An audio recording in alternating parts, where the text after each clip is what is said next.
नमस्कार दोस्तों, स्वागत है आप सभी का। इस वीडियो में हम ज्योग्राफी के जून मंथ के सभी इंपॉर्टेंट करंट अफेयर्स को कवर करेंगे। इसमें हमारा फोकस मैप वर्क पे भी रहेगा, तो आप इस वीडियो को ज़रूर से देखना, आने वाले एग्जाम के लिए काफ़ी इंपॉर्टेंट हो सकती है। आइए शुरुआत करते हैं इस वीडियो की बिना किसी देरी के। मेघदत्तू प्रोजेक्ट के बारे में, जिसका मतलब है गोट स्लीप। अब ये कहां पर है? जहां पर आपकी कावेरी रिवर अर्कावती रिवर के साथ आके मिलती है, वहां पर एक डीप जॉर्ज बनता है। यहां पर इस प्रोजेक्ट को एस्टैब्लिश किया जा रहा है। अब इस प्रोजेक्ट के तहत हम करने क्या वाले हैं, हम बेंगलुरु सिटी को पानी प्रोवाइड करेंगे पीने के लिए।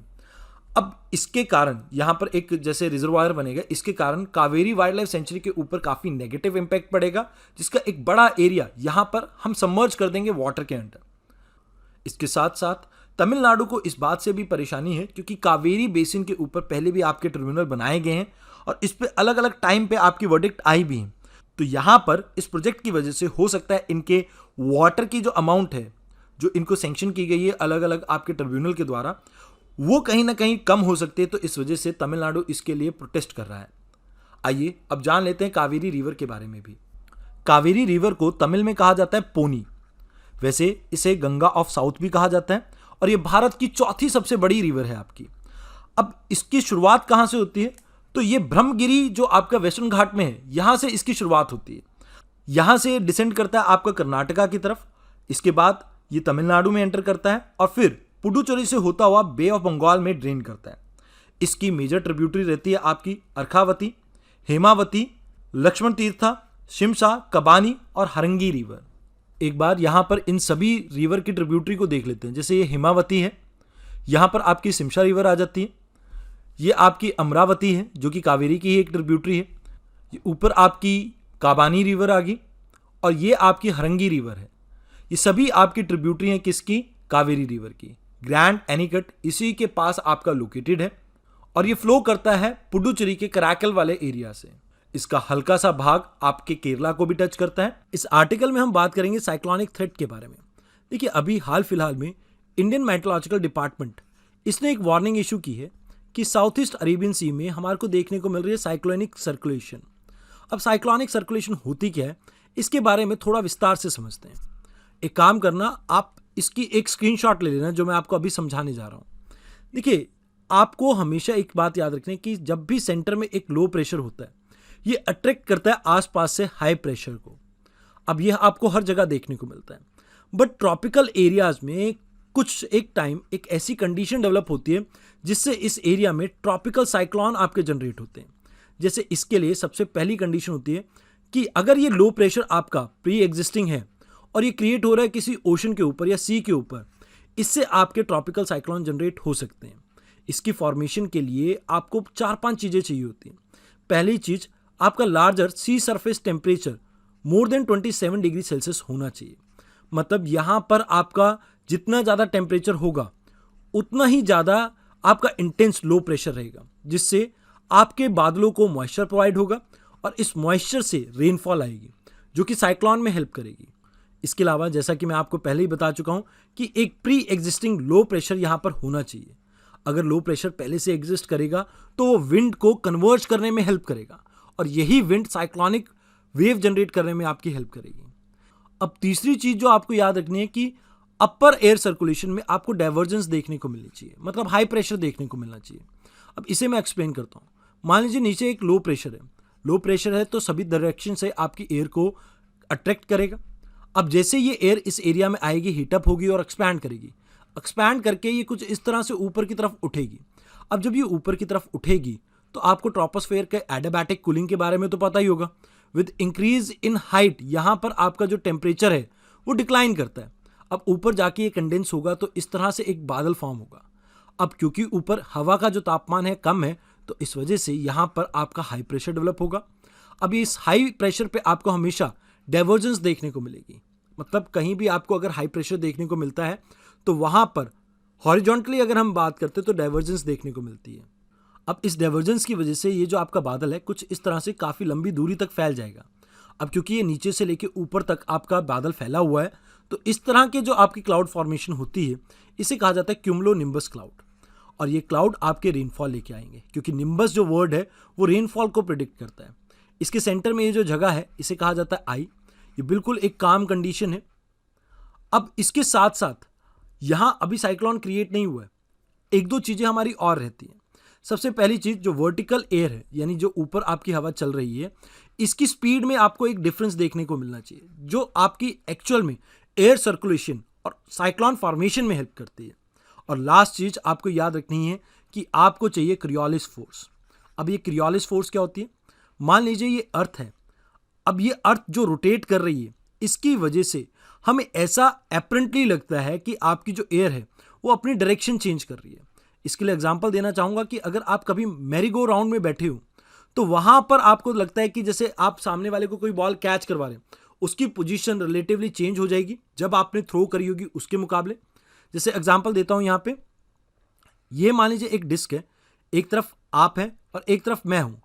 मान लीजिए एक ए है, एक पर्सन बी है। अब ए ने बी की तरफ बॉल फेंका, अगर ये स्टेशनरी है तो ये बी आराम से कैच कर लेगा। बट अगर ए ने बॉल फेंका और ये रोटेशन में है आपका बी, तो यहां पर आप क्या देखेंगे कि भाई इसकी पोजीशन चेंज हो जाएगी और ये बी डैश पे पहुंच जाएगा, और बॉल अगर बी पे आई है तो ये कैच नहीं कर पाएगा। तो अर्थ पे क्योंकि ग्रेविटी है तो ये आपकी बॉल बी डैश पे पहुंचती है, जिसकी वजह से हमें ऐसा लगता है कि ये आपकी अर्थ के ऊपर जो एयर चल रही है इसने अपनी डायरेक्शन चेंज की है, और इसी इफेक्ट को हम कहते हैं क्रियोलिस इफेक्ट। अब ये जो आपकी क्रियोलिस फोर्स है, ये नॉर्दर्न हेमिस्फीयर में एयर को राइट की तरफ मूव करवाती है और सदर्न हेमिस्फीयर में एयर को लेफ्ट की तरफ मूव करवाती है। इसे एक्सप्लेन करने के लिए मैं आपको एक चीज समझाता हूं। देखिए, आप अगर साइक्लोन की बात करते हैं, मान लीजिए एक लो प्रेशर है, अब यहां पर ये आपकी एयर मूव कर रही है, इसके ऊपर कन्वर्ज कर रही है। अब मैंने आपको कहा कि नॉर्दर्न हेमिस्फीयर में जो आपकी विंड है वो किस तरफ मूव कर रही है? राइट की तरफ। अब मान लीजिए आप अपने आप को एज अ पर्सन यहां पर इस पॉइंट पे खड़ा हुआ देखते हैं, तो राइट कहां पर होगा आपका? आपका राइट कुछ इस डायरेक्शन में होगा। इस पर्सन ये यहां पर किस तरफ फेस कर रहा है? लो प्रेशर की तरफ, तो इसका राइट कुछ इस डायरेक्शन में होगा, इसका राइट इस डायरेक्शन में और इसका राइट इस डायरेक्शन में। तो यहां पर आप क्या देखेंगे कि जो आपकी एयर की सर्कुलेशन है वो एंटी क्लॉकवाइज रहेगी। मतलब जब भी यहां पर नॉर्दर्न हेमिस्फीयर में आपके साइक्लोन बनेंगे वो एंटी क्लॉकवाइज मूव करेंगे, वेयर एज सदर्न हेमिस्फीयर में ये क्लॉकवाइज मूव करेंगे, इसके अपोजिट। अब यहां पर ये जो साइक्लोन आ रहा है इसके नेगेटिव और पॉजिटिव इंपैक्ट हो सकते हैं इंडिया के मानसून के ऊपर। अब ऐसा मैं क्यों कह रहा हूं? मान लीजिए अगर ये आपका जो साइक्लोन है, वैसे तो ये नॉर्थ में मूव कर रहा है, अब ये डिपेंड करेगा इसकी डायरेक्शन के ऊपर कि ये इंडिया के ऊपर पॉजिटिव इंपैक्ट लेके आएगा या नेगेटिव। क्योंकि अगर ये वेस्ट कोस्ट की तरफ मूव करता है तो इंडिया का जो मानसून है, क्योंकि ये लो प्रेशर लेके आ रहा है, अब लो प्रेशर है तो अपने साथ मॉइस्ट एयर लेके आएगा। अब इस मॉइस्ट एयर के कारण इंडिया के अंदर बारिशें ज़्यादा होंगी। वेयर एज अगर ये ओमान या यमन की तरफ मूव कर गया तो इससे इंडिया का जो मानसून है वो वीक होगा, और जिसकी वजह से भारत के अंदर ड्रॉट तक आ सकते हैं। अब ऐसा ही एक इम्पैक्ट देखने को मिलता है आपको अलीनो का भी। अब अलीनो को समझाने के लिए आपको सबसे पहले नॉर्मल सिचुएशन को समझना होगा। देखिए, नॉर्मली ऑस्ट्रेलिया की तरफ वार्म करंट आता है और साउथ अमेरिका की तरफ कोल्ड करंट जाता है। अब यहाँ पर कोल्ड करंट होने की वजह से आपको डेजर्ट लाइक कंडीशंस देखने को मिलते हैं, वेयर एज वार्म एयर अपने साथ मॉइस्चर लेके आएगी तो यहाँ पर आपको रेनफॉल देखने को मिलती है। अब यहाँ पर आपकी जो वाटर है वो नीचे से मूव कर रहा होता है तो अपवेलिंग होती है यहाँ पे, जिसकी वजह से ये बहुत बढ़िया फिशिंग ग्राउंड भी बन जाता है आपका। बट कुछ एक सालों में, मतलब 7-8 सालों में एटमॉस्फेरिक जो टेम्परेचर है वो राइज करते हैं, जिसकी वजह से इस करंट की जो डायरेक्शन है वो टोटली अपोजिट हो जाती है। मतलब ऑस्ट्रेलिया की तरफ आपका कोल्ड करंट आ जाता है और साउथ अमेरिका की तरफ आपका आ जाता है वार्म करंट, जिसकी वजह से साउथ अमेरिका में रेनफॉल होती है और ऑस्ट्रेलिया जैसी कंट्री में ड्रॉट पड़ता है। इसका डायरेक्ट नेगेटिव इंपैक्ट देखने को मिलता है इंडिया के ऊपर भी। तो आपको ये याद रखना है कि अलीनो कुछ नहीं है। जब आपके साउथ एशिया में ड्रॉट पड़ता है और इसके पीछे कारण बताया जाता है कि भाई साउथ अमेरिका में वार्म करंट आया है, इसे कहा जाता है अलीनो, और इसका नेगेटिव इंपैक्ट रहता है इंडिया के ऊपर भी और इसके मानसून के ऊपर भी। आइए अब बात करते हैं अगले आर्टिकल की। ये आर्टिकल डील करता है यूक्रेन की एक रिवर से जिसका नाम है डेनेपोर रिवर। अब ये रिवर कहाँ से ओरिजिनेट करती है? सबसे पहले तो आप ये समझिए कि ये यूरोप की सबसे इंपॉर्टेंट रिवर में से एक है। ये आपकी 3 कंट्रीज से होके निकलती है, डैट इज रशिया से ये ओरिजिनेट करती है। यहाँ पर आपकी वल्दाई हिल्स हैं, यहाँ से ये ओरिजिनेट करती है। फिर ये बेलारूस पहुँचती है और बेलारूस के बाद ये यूक्रेन से होते हुए आपके ब्लैक सी में ड्रेन करती है। ये आपका ब्लैक सी है, यहाँ पर ये ड्रेन करती है। अभी रिसेंटली रशिया यूक्रेन वॉर में यहाँ पर एक आपका डैम है डेनेपर रिवर पे, दैट इज नोवा डैम। इसके ऊपर ब्लास्ट हुआ जिसकी वजह से अब ये डैम टूट गया है। ये खारकसन जो आपका एरिया है वहां पर लोकेटेड है, इसको याद रखना, बिकॉज हो सकता है अगली बार यूपीएससी आपको इस लोकेशन के बारे में पूछ ले। आइए अब बात करते हैं अगले आर्टिकल की। इस आर्टिकल में हम बात करेंगे कॉटन कल्टीवेशन के बारे में। देखिए, कॉटन एक आपकी ट्रॉपिकल और सब ट्रॉपिकल एरिया की क्रॉप है। यहां पर आपको याद रखना है कि इसको टेम्परेचर चाहिए होता है 21 डिग्री सेल्सियस से 30 डिग्री सेल्सियस के बीच में। 200 फ्रॉस्ट फ्री डेज आपको चाहिए होते हैं यहाँ पे। रेनफॉल 50 to 100 सेंटीमीटर के बीच में इसके लिए काफ़ी है।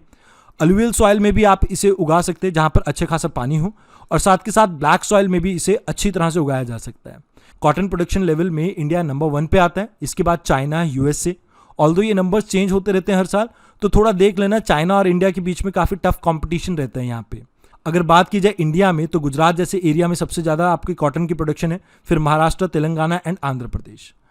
अब यहाँ इस आर्टिकल में यह बताया जा रहा है कि भी खारिफ सीजन में आपकी कॉटन की प्रोडक्शन लेवल कम हो सकता है। इसके पीछे 3 रीज़न बताए गए हैं। पहला रीज़न ये बताया गया है कि पिछले साल जो कॉटन के दाम थे वो एकदम से बहुत ज़्यादा गिर गए। मतलब 10-11 हज़ार के हिसाब से बिकने वाला, टन के हिसाब से बिकने वाला कॉटन महज 6,000 टन के हिसाब से बिक रहा था। अब इसके मुकाबले में तूर और सोयाबीन के जो दाम हैं वो काफ़ी ठीक मिल रहे हैं। तो यहाँ पर हो सकता है किसान इसकी वजह से, यानी रिलेटिव प्राइसिंग की बात करें या अपॉर्चुनिटी कॉस्ट की बात करें, तो तूर और सोयाबीन में यहाँ पर लोगों को अच्छे दाम मिल रहे हैं, तो इस वजह से ये हो सकता है कि कॉटन की कल्टीवेशन इस पर ही कम रहे। इसके अलावा ड्यूरेशन की भी बात की जाती है यहाँ पे। जैसे अगर आप सोयाबीन या ग्राउंडनट ऐसी क्रॉप्स उगाते हो तो ये 100 दिन के अंदर आपकी पक के तैयार हो जाती है, वेयर एज कॉटन को 200 दिन लगते हैं लगभग। अब यहाँ पर आप 2 बारी क्रॉप उगा सकते हैं, सोयाबीन और ग्राउंडनट की, तो इस वजह से यहाँ पर इनकम के चांसेस ज़्यादा हैं। तो ये भी कारण है जिसकी वजह से कॉटन का प्रोडक्शन लेवल यहाँ पर कम हो सकता है। तीसरा जो मेन रीज़न है, अभी रिसेंट टाइम में आपको देखने को मिल रहा है अलीनो की वजह से रेनफॉल कम होगी। ऐसी कई रिपोर्ट्स पब्लिश की गई हैं। अभी इंडियन मेट्रोलॉजिकल डिपार्टमेंट ने भी ये कहा था कि आपका जो रेनफॉल है या मानसून है वो नॉर्मल रहेगा, बट स्टिल ऐसा माना जा रहा है कि अभी एक साइक्लोन डेवलप हुआ है आपके केरला कोस्ट के आसपास, उसकी वजह से जो आपका रेनफॉल है, मानसून है, वो डिले हो सकता है। अब यहाँ अगर बात की जाए महाराष्ट्र की, गुजरात की, आंध्र प्रदेश की, तो ये ड्राई लैंड फार्मिंग एरिया है। मतलब यहाँ पर जो आपकी रेनफॉल है 100 सेंटीमीटर या आप ये कह सकते हो 75 सेंटीमीटर के आसपास या इससे कम रहती है। खासकर जो विदर्भ वाला एरिया है, सौराष्ट्र वाला एरिया है, मैं उनकी बात कर रहा हूँ। या आपके जो वेस्टर्न घाट के ईस्ट साइड में, यानी रेन शेडो एरिया में आता है आंध्र प्रदेश, वहाँ पर बारिश कम होती है। तो ये जो तूर है, अरहर है, या ग्राउंडनट है, या ऑयल सीड्स वगैरह हैं, इनको उगाने के लिए आपको ज़्यादा पानी की जरूरत नहीं होती। ये ड्राई लैंड फार्मिंग के अंडर ही आते हैं। तो इस वजह से भी हो सकता है किसान इस बार ही कॉटन की कल्टीवेशन ना करें। तो आपको यहाँ पे ये समझना होगा कि कॉटन के बारे में आपको यूपीएससी ने पहले भी क्वेश्चन पूछा हुआ है। आपसे ये पूछा गया था कि 200 डेज फ्रॉस्ट फ्री किसको चाहिए होते हैं, तो कॉटन को चाहिए होते हैं। तो ये याद रखना आप। बाकी क्यों ये एरिया श्रिंक करेगा, ये आपको मेंस में भी पूछा जा सकता है। रिसेंटली गवर्नमेंट ऑफ इंडिया ने एमएसपीज इंक्रीज कर दिया आपके खारिफ क्रॉप्स के लिए। सबसे पहले आपको ये पता होना चाहिए खारिफ क्रॉप्स होती क्या है। देखिए, खारिफ क्रॉप वो है जो आपकी बरसातों के मौसम में उगाई जाती है, यानी कि जून में इसे बोया जाता है और इसे हार्वेस्ट किया जाता है सितंबर अक्टूबर के आसपास। अब इसमें आपकी मेजर जो क्रॉप्स आती है, जैसे राइस आ गई, मेज आ गया, ज्वार, बाजरा, तूर, मूंग, कॉटन, जूट, सोयाबीन, ग्राउंडनट, ये सभी क्रॉप्स आ जाती हैं। अब यहाँ पर गवर्नमेंट ने इन सभी के लिए अभी एमएसपीज को रिवाइज किया है। तो यहाँ पर हमें यह भी समझना होगा कि एमएसपीज होते क्या है। मान लीजिए एक क्रॉप है, जैसे राइस की मान लेते हैं, या पैडी, या आप राइस जो भी बोलना चाहें इसे। अब राइस की बम्पर प्रोडक्शन होगी, बहुत ज़्यादा आपकी प्रोडक्शन होगी, तो उस केस में तो राइस की सप्लाई जो है ज़्यादा हो गई और डिमांड उतनी ही रही, तो राइस के प्राइस तो फॉल कर जाएंगे। तो गवर्नमेंट यहाँ पर ये कहते हैं कि ठीक है, आप घबराइए मत, अगर आपकी कोई क्रॉप नहीं खरीदेगा तो मिनिमम इतने रुपए पे हम खरीद लेंगे। अगर आपको इससे ज़्यादा कहीं मिल रहे हो तो आप वहाँ पर बेच सकते हैं। अब इसे रिकमेंड कौन करता है? इसे रिकमेंड करता है आपका commission for agriculture cost and price, जो कि एक अटैच्ड ऑफिस है मिनिस्ट्री ऑफ एग्रीकल्चर के अंडर। इसे डिक्लेयर किया जाता है cabinet committee on economic affair के द्वारा। इसके बारे में यूपीएससी ने पहले भी आपसे क्वेश्चन पूछा हुआ है, तो आप याद रखना। अभी रिसेंटली एमएसपीज किस किस के इंक्रीज किए गए हैं? आपके पैडी और मेजर जो आपके पल्सेस हैं, जैसे मूंग, तूर एंड अरहर के। अब एमएसपीज को कैलकुलेट करते हुए आप एक चीज याद रखना है, यहां पर यह ध्यान में रखा जाता है कि इनपुट कॉस्ट कैसे फार्मर की इंक्रीज हो रही है, उसके अकॉर्डिंगली इसका भी दाम इंक्रीज होता है। तो यहां पर ऑल्दो फार्मर डिमांड कर रहे हैं कि और ज़्यादा एमएसपीज को आप इंक्रीज कीजिए, जितना आपने किया है वो पर्याप्त नहीं है। तो इसके बारे में आपको इतना ही याद रखना था। आइए अब बात करते हैं अगले आर्टिकल की। ये आर्टिकल डील कर रहा है ऑनसेट ऑफ मॉनसून से और इसके ऊपर क्या इंपैक्ट पड़ने वाला है साइक्लोन का इससे। तो हम यहां पर सबसे पहले समझते हैं ऑनसेट ऑफ मॉनसून को। देखिए 3 कंडीशंस बताई जाती हैं इंडियन मेट्रोलॉजिकल डिपार्टमेंट के द्वारा, जिससे ये ऑब्जर्व करते हैं कि क्या ऑनसेट हो चुका है मानसून का। अब पहली कंडीशन ये बताई जाती है कि भाई 2.5 mm की रेनफॉल होनी चाहिए 2 कॉन्जिक्यूटिव डे में, मतलब आज और कल में जैसे। और ये 60% जो आपके डेजिग्नेटेड मेट्रोलॉजिकल स्टेशन है जो केरला के आसपास लोकेटेड है, इनकी रिकॉर्डिंग में ये होना चाहिए 60% में होगा, तभी हम कहेंगे कि ऑनसेट हो रहा है मानसून का। इसके बाद दूसरी कंडीशन ये चाहिए होती है कि भाई आपकी जो विंड प्रेशर है that should be around 600 hectopascal, मतलब एक हेक्टेयर एरिया में 600 पास्कल के आसपास आपका एटमॉस्फेरिक प्रेशर रहेगा। और ये आपके एग्जिस्ट करना चाहिए पर्टिकुलर किसी लोकेशन के बीच में। जैसे अगर हम बात करें इक्वेटर 0 डिग्री लैटिट्यूड्स होता है आपका, तो यहां से लेके 10 डिग्री नॉर्थ तक आप इसे देखें। और अगर हम लॉन्गिट्यूड्स की बात करें तो 55 डिग्री ईस्ट से लेके 80 डिग्री ईस्ट तक। इसके अलावा हीट का भी यहाँ पर कॉन्सेप्ट आता है कि भाई आपका जो पर यूनिट एरिया हीट है वो 200 वॉट के आसपास देखने को मिलनी चाहिए, खासकर 0 to 5 डिग्री नॉर्थ के बीच में, 70 ईस्ट से लेके 75 ईस्ट लॉन्गिट्यूड तक। अगर ये कंडीशंस फुलफिल होती हैं तो हम ये कह देते हैं कि भाई ऑनसेट हो चुका है आपके मानसून का। अब देखिए ये 3 कंडीशंस तो हैं ही हैं जिससे हम ऑनसेट ऑफ मानसून की बात करते हैं, बट इसके अलावा कुछ और कंडीशंस भी हैं। जैसे मान लीजिए ये आपका इंडिया है। अब इंडिया थोड़ा सा ये है कि मैं आपको नक्शा रफली बना के दिखा रहा हूं। ये मान लो ऊपर वाला पार्ट है, ये तिब्बत का है। अब ये जो तिब्बत वाला पार्ट है ना, जब यहां पर इंटेंस हीटिंग होती है ना, इसके बाद आपका मॉनसून ऑनसेट होता है। मतलब क्या होता है कि जैसे ये आपका इक्वेटर है, इक्वेटर पार करके आपकी जो विंड है वो इंडिया की तरफ कुछ इस तरह से डाइवर्ट होके आती है। अब ये आपने मॉनसून वाले चैप्टर में पढ़ा होगा, क्योंकि अपना ये लेक्चर थोड़ा छोटा रहता है, करंट अफेयर का है, तो हम मेजर बातें करेंगे। अब देखिए यहां पर आपके वेस्टर्न घाट आते हैं। अब ये विंड जब आ रही होती है, इससे टकराती है वेस्टर्न घाट से, तो यहां पर ओरोग्राफिक रेनफॉल हो जाती है। बट रिसेंट टाइम में यहां पर एक साइक्लोन क्रिएट हो गया। अब साइक्लोन भी क्या होता है, एक लो प्रेशर कंडीशन है। अब तिब्बत भी हीट के कारण क्या हो रहा है, एक लो प्रेशर क्रिएट करता है। अब ये जो लो प्रेशर है ये नॉर्दर्न हेमिस्फीयर में आपका एंटी क्लॉकवाइज है। अब क्यों है, इसके लिए आपको मैं पहले ही बता देता हूं। जैसे ट्रॉपिकल साइक्लोन्स के बारे में मैंने आपको पढ़ाया था पिछले लेक्चर्स में, तो वहां पर मैंने आपको कहा था कि लार्जर सी सरफेस टेम्परेचर कितना होना चाहिए आपका 27 डिग्री सेल्सियस या इससे ग्रेटर। फिर एक प्री एग्जिस्टिंग लो प्रेशर होना चाहिए। तो यहां पर ये जो लो प्रेशर है ये क्या है, सभी एयर को अपनी तरफ कन्वर्ज कर रहा है। यानी मेनलैंड से इस तरफ आ रही एयर, सभी जगह से इस साइड आएगी। आपका ये जो साउथ वेस्ट मानसून है इसे भी अपनी तरफ अट्रैक्ट कर लेगा। अब अगर ऐसा होगा तो आप ये बताइए क्या भारत के अंदर रेनफॉल अच्छा आएगा? अब एक तरफ से आ भी सकता था। अगर ये आपका जो साइक्लोन है ये इंडिया की तरफ मूव कर रहा होता, मतलब अपने जो वेस्ट कोस्ट है उसकी तरफ मूव कर रहा होता, बट ये मूव कर रहा है टुवर्ड्स ओमान।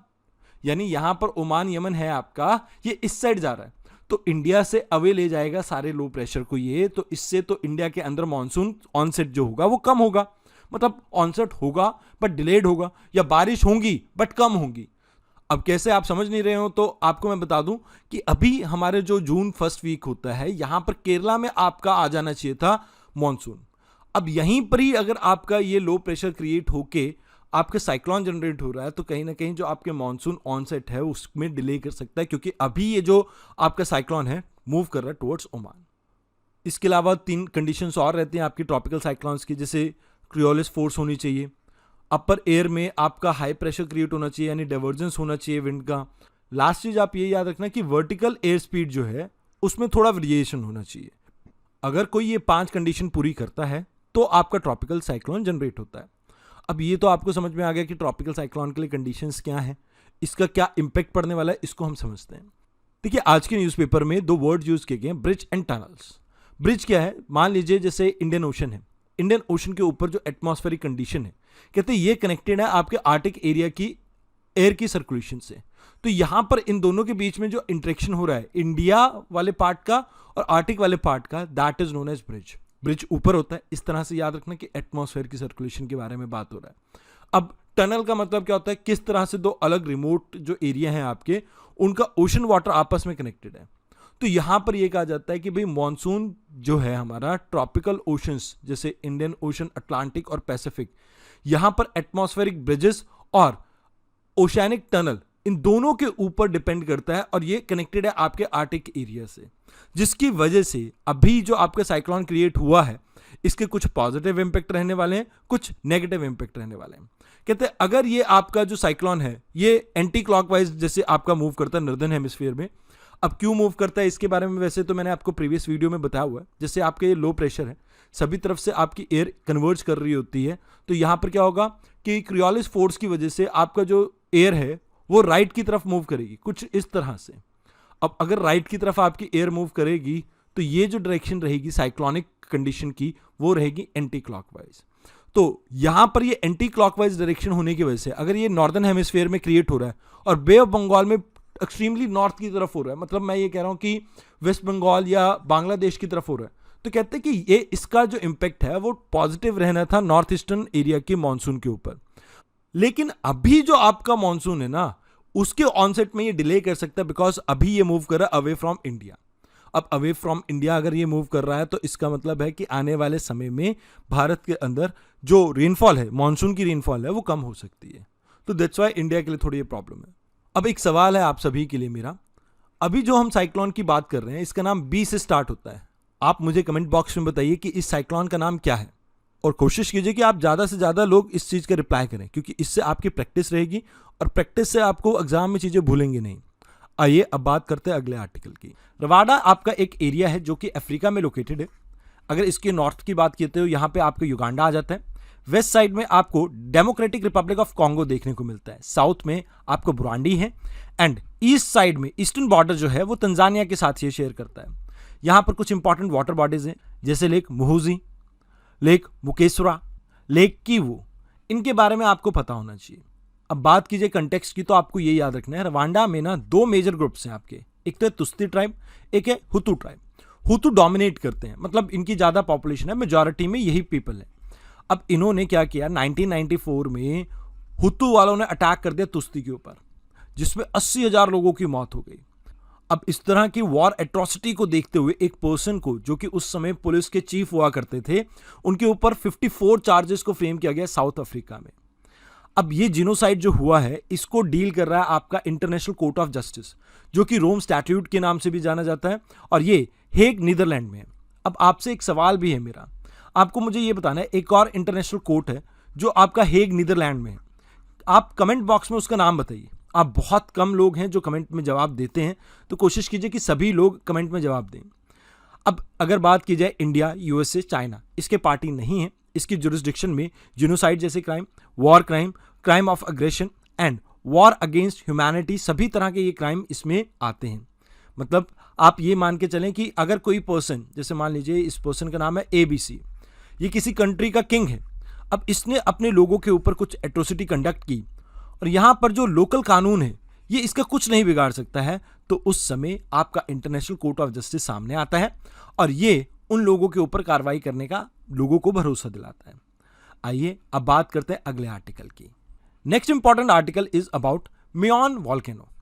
अब ये कहाँ पर लोकेटेड है आपको ये याद रखना है, ये फिलीपीन में लोकेटेड है। अगर आप ये देखें, ये ऊपर लुज़ैन स्टेट है, इससे ऊपर आपका ताइवान आता है, ये आपका फिलीपीन के मेजर आइलैंड्स देखने को मिलते हैं आपको। अब यहाँ साउथ चाइना सी के ईस्ट की तरफ यहाँ पर एल्बे लोकेटेड है और एल्बे में ही आपका मेयॉन वॉल्केनो आता है। तो यहाँ पर इसकी लोकेशन आप एक बार देख लीजिए, कई बार यूपीएससी आपको मैच द फॉलोइंग टाइप के क्वेश्चन दे देता है। आइए अब बात करते हैं अगले आर्टिकल की। Next important article is about Mekedatu dam. आप सभी को पता होगा अभी रिसेंटली मेघदत्तु डैम में तमिलनाडु और कर्नाटका आमने सामने है। अब यहाँ पर कावेरी अथॉरिटी की एक मीटिंग होने वाली है, वहाँ पर मेघदत्तु प्रोजेक्ट के बारे में कुछ डिस्कशन नहीं होगी। अब यहाँ हमारे लिए कावेरी का मैप जानना ज़रूरी है। अब मैंने इसको सिंप्लीफाई करने के लिए आपको एक ऐसा नक्शा बना दिया है कि जिसे आप रेप्लिकेट कर सके एग्जाम में भी। तो यहाँ पर आपकी दो ट्रिब्यूटरी हैं, लक्ष्मण तीरथ, हरंगी रिवर। इन दोनों के बाद यहाँ से आपकी कावेरी रिवर स्टार्ट होती है, जो कि आपकी ओरिजिनेट करती है ब्रह्मगिरी हिल से। अब यहाँ से ये फ्लो करती है आपकी बे ऑफ बंगाल की तरफ। ऊपर की तरफ जो भी आप ट्रिब्यूटरी देख रहे हैं वो लेफ्ट बैंक ट्रिब्यूटरी कहलाएगी, क्योंकि आप अगर यहाँ पर चल रहे हैं, आपका फेस अगर बे ऑफ बंगाल की तरफ है तो आपके ये लेफ्ट साइड पड़ेगा। तो यहाँ पर इसकी मेजर ट्रिब्यूटरी आती है जैसे हारंगी, हेमावती, सिमशा एंड अराकावती। अराकावती के ही अंदर आपकी एक मेजर ट्रिब्यूटरी आती है, दैट इज मेघदत्तु, जिसके ऊपर कर्नाटका कोशिश कर रहा है कि एक डैम कंस्ट्रक्ट कर सके ताकि बेंगलुरु को पीने का पानी मिल सके और यहाँ से 400 मेगावाट इलेक्ट्रिसिटी को भी जनरेट कर सके। अब यहीं पर आपके राइट बैंक ट्रिब्यूटरी में आ जाती हैं कबानी रिवर, सुवर्णवती, भवानी, नोएल एंड अमरावती। इसी रिवर के पास आपका ग्रैंड एनीकट भी लोकेटेड है। तो ये आपको याद रखना है about Kaveri river. I hope आपको ये मैप समझ में आया हो। आप एक दो बार इस मैप को ट्राई करेंगे, प्रैक्टिस करेंगे, तो आप भी ये इसे बना सकेंगे। अगर मान लो आपको कभी मेंस या प्री में क्वेश्चन आता है तो इस डायग्राम से आप इजीली उस क्वेश्चन को सॉल्व कर पाएंगे। तो कोशिश कीजिए कि आप भी इसमें महारत हासिल करें। आइए अब बात करते हैं अगले आर्टिकल की। Next article is about El Nino. यहां पर कहा जा रहा है कि 7 साल बाद एक बार फिर से अलीनो ने दस्तक दे दी। तो सबसे पहले हमें ये फिनोमिना समझना होगा।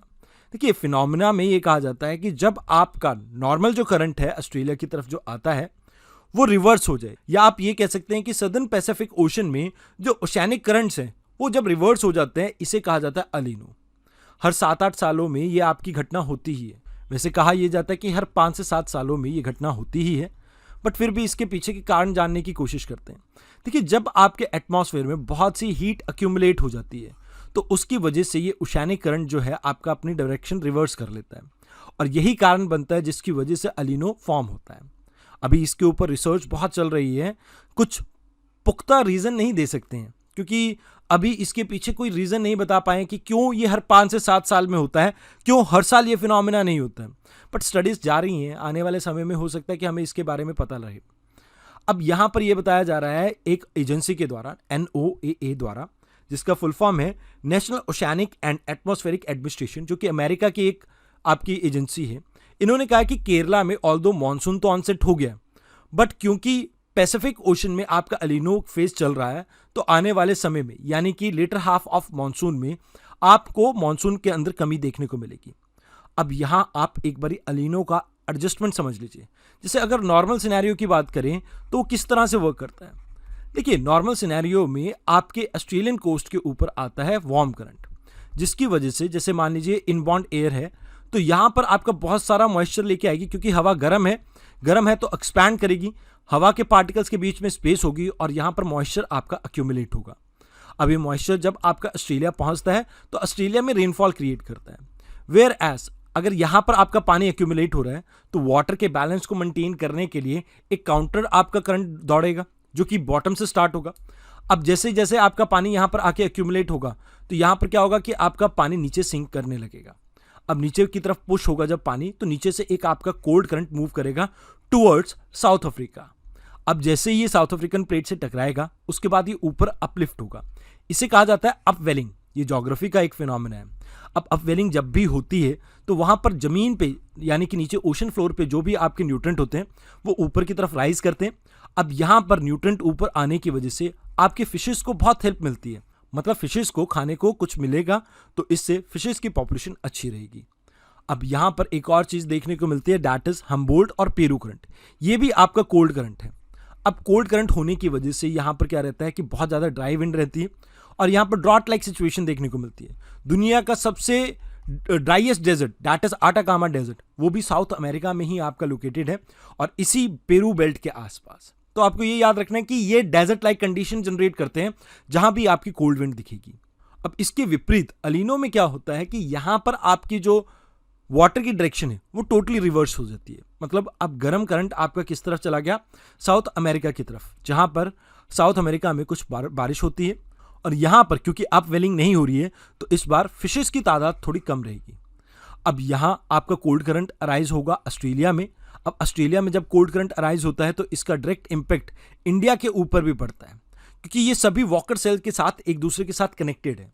अब देखिए, अगर आपने समझा हो एयर की सर्कुलेशन को, तो नॉर्थ से लेके साउथ तक आपके जो सेल्स की अरेंजमेंट है इसे पोलर, हेडली और फेरल सेल के नाम से जाना जाता है। बट जो ईस्ट टू वेस्ट डायरेक्शन में आपके सेल्स अरेंज होते हैं इन्हें कहा जाता है वॉकर सेल। तो यहां पर ये सभी एक दूसरे के साथ वॉकर सेल के अंदर एडजस्टेड है। अब वॉकर सेल होने के कारण यहां पर आपको ये देखने को मिलता है कि एक सेल के ऊपर अगर इंपैक्ट पड़ेगा तो उसका इंपैक्ट दूसरे सेल पे भी पड़ता है। और यहां पर कई चीजें हैं जिसके साथ आप काउंटर कर सकते हैं अलीनो को, जैसे इंडियन ओशन डायपोल मूवमेंट। जब भी इसके बारे में कोई आर्टिकल आएगा तो हम डिस्कस करेंगे। बट कहीं ना कहीं आपके अलीनो के इंपैक्ट को नेगेट या कम करने के लिए Indian ocean dipole movement positive रहे तो काफ़ी ज़रूरी रहता है।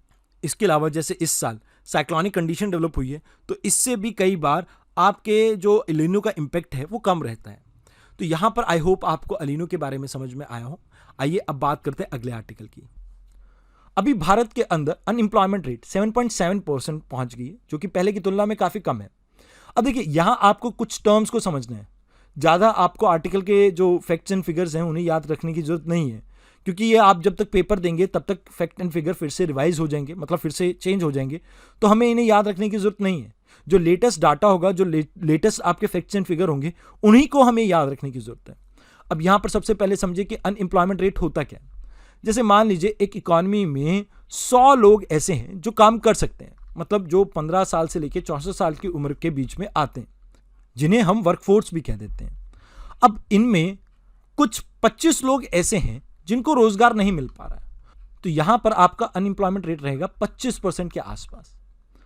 अब अनएम्प्लॉयमेंट होता क्या, जैसे मान लीजिए मैं नौकरी ढूंढ रहा हूं, अब मुझे नौकरी नहीं मिल रही है, तो इस तरह की चीजों को कहा जाता है अनएम्प्लॉयमेंट। मतलब एक इंसान काम करने के लिए उत्सुक तो है, बट उस इंसान को नौकरी नहीं मिल पा रही है। अब जब वो इस तरह का काम खोज नहीं पाता है तो इसे कहा जाता है अनएम्प्लॉयमेंट।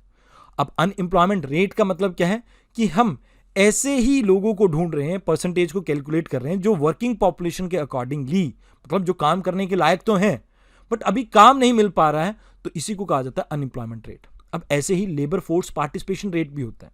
मतलब मान लीजिए आपने सेम 100 बंदे लिए, इन 100 बंदों में से आपके 75 लोग काम कर रहे हैं इकोनॉमी के अंदर, तो इसे कह देते हैं लेबर फोर्स पार्टिसिपेशन रेट।